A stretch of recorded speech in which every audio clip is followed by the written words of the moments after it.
Good morning, little hoes. My name is Kristen and welcome back to my channel. Today's video is very spontaneous, very unplanned. A super lovely viewer commented on my last video and asked if I would do a terrarium update video.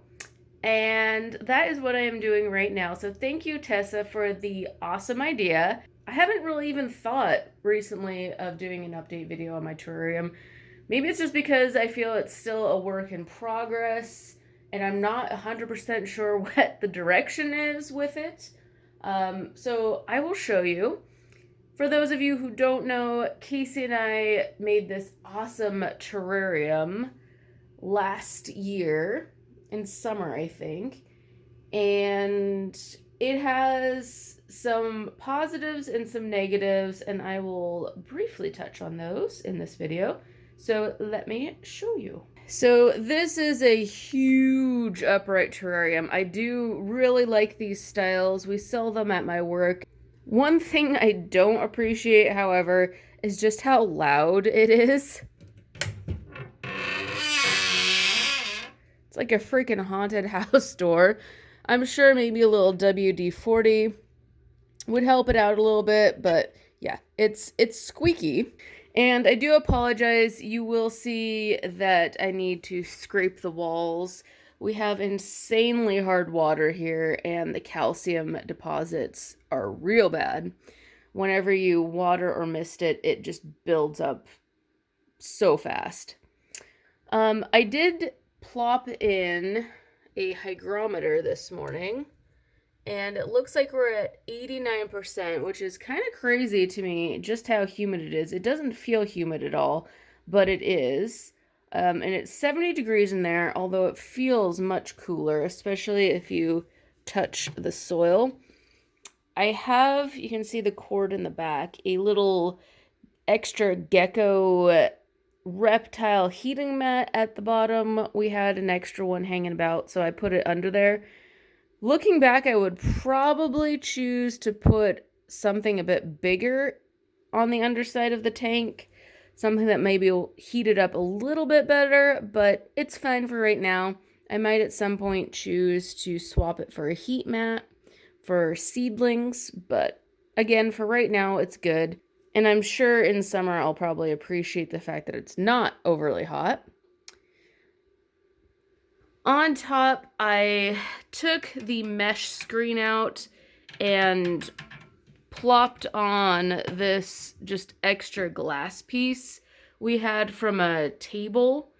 And it does have a bunch of cracks in here, not like broken cracks, but just cracks that it's not sealed up at. I do think that I might try and get some glass custom fit to fit inside the lip here, just for a more snug fit. I think it would help boost the humidity even more. And for the grow light, I will try and link this below. This, I honestly want to say, is probably my favorite grow light. It is really slim and compact. It's lightweight. It doesn't heat up too much. LED. Really appreciate it. And I'm sure more intense grow lights could be found. Probably better spectrum grow lights could be found. But it really gives you a bang for your buck. And I really like it. And that's what I have hooked up to my potting plant bench thingy in the sunroom. Love them. My favorites. So, updates on everything else. So, I have had some mushrooms growing in here before in the soil. My soil, I think, was like a blend of bark and a little bit of sphagnum and my normal potting mix. So far, I feel happy with the soil I chose to make. Again, I'm sure there's probably better blends for long-term terrariums. I really like it. I find that the Pro Mix that I use for the potting soil is light and fluffy, and it doesn't compact too much over time. It doesn't really have any nutrients in it, however, so I have I have given everything in here a shot occasionally of fish fertilizer. So some things I am happy about. I love the wooden and rock feature that I made in here. Casey helped me make it. I really love how that turned out. Looking back on it though, I think I would have maybe added a background to the terrarium, maybe even some sides. And I'm sure if any of you have watched terrarium making videos before, you'll know what I'm talking about. It's like the foam background that they then affix dirt, moss to make it blend in more. I'd create some pockets to put some smaller plants to grow up in. Looking back, I probably should have done that. I'm still debating if I want to try and add something, but at this point, I don't know if I can super well. But yeah, I would have added a background just because I think it would have created a little bit more of a dramatic look. Having a darker or black background, maybe even some sides, also some more footholds to grow things, but it is what it is. I may end up doing another smaller terrarium this year for some other little specialty plants, but this was kind of a good first terrarium start. And now for the plants that I grow in it. When this was still a bit less crowded, I had my Pilea in here in sort of a little mesh basket recovering, and it did so well. It even started growing into the soil at the bottom. So I did have this sort of as a rehab center for a while, and I do still kind of have a bit of a rehab with this Anthurium rugulosum. It really needs super duper high humidity, and I think it's happy in here. I don't know. It hasn't really grown very much. But for my plants, I have this insane begonia, and I didn't receive it with any sort of labeling because it was just a cutting. I think it's a Burkillii, maybe a dark form. I don't really know on the forms, but that is my suspicions that it's a Begonia Burkillii. I don't like begonias. You guys will know I am not a begonia fan, but this is just luscious with these red backs and velvety dark and silver tops. Even the stems are kind of cool with, I don't know, there we go, with sort of a speckled look to them, some red streaks in there. Super fast growing. It really appreciates the humidity in here. Would I have put this in here knowing it got so big? Probably not. Do I still love it and appreciate it? Yes. I probably would have tried to find more miniature plants for it instead of this big one. My other most noticeable plant in here is the Cissus amazonica, and I am convinced this is the only way to successfully grow cissus. That was a tongue twister. Successfully grow cissus. It is so happy in here. As you can see, it's, Vines Gone Wild, Florida edition. And it's climbing everywhere, clinging to everything, sneaking out the back cracks. I do love it. It has gone a little bit nuts, and I think I'll probably trim it again. I have already trimmed it once, and I'm attempting some propagations. I don't know how well it's going, but we shall persevere. The Ludicea discolor, or jewel orchid, has gotten super tall in here, and I honestly just plopped them in for a little bit of color, and I wasn't expecting them to do quite this well in here. I just honestly needed a spot to plop them that was safe and out of the way because they weren't doing great. And that one and this one, which the name escapes me at the moment, are doing good. I think this green one is being slightly shaded out by the begonia, but this one's getting full sun and seems quite happy. I don't know that I like quite how tall and gangly it is.